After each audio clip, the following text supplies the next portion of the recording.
Let's do a summary of inverse functions. So suppose I have an input of x, and I want to map this over using my function f, so that my output becomes f of x. So f is a function because one input yielded one output. Now suppose I want to go back the other way, where f of x will be my input, then this is called the inverse function, so that the output would be f inverse of f of x.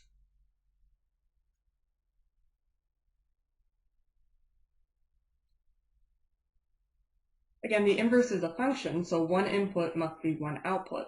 So if this is truly an inverse function, then the input of x yielding the output of f of x must give us back the composition, because they have to go back and forth, being what's called one-to-one. So that means the input of x must be the same thing as the composition of the inverse with f. So that brings up something very important with inverse functions. The first thing is that this function f has to be one-to-one.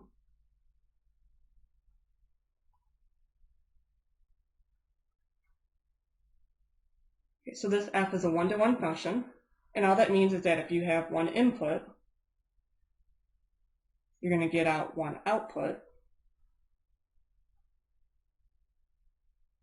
and then vice versa.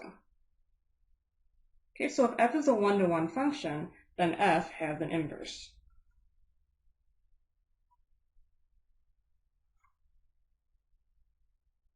The notation that we use is a little deceiving because this -1 appears to be an exponent, but understand this is not an exponent. This is the notation for inverse. The second thing to note is that the input of f is called the domain. So the domain of f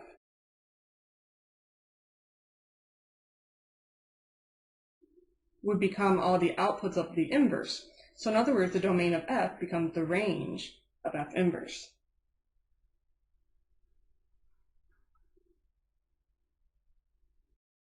So the domain of the inverse becomes the range of f.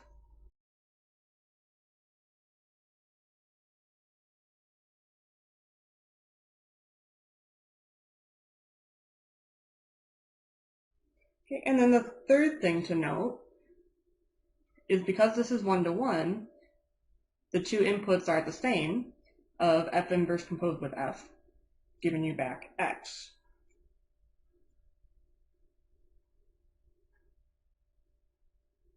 In other words, the inverse undoes what you just did. Now this is only true if f of x is actually defined. So for f of x to be defined, x needs to be in the domain of f.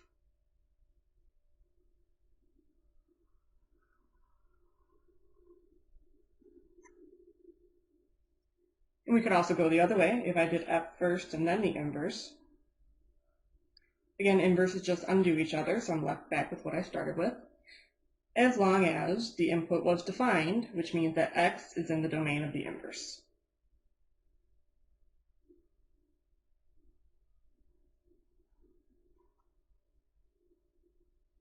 Okay, so this was just a quick summary of inverse functions.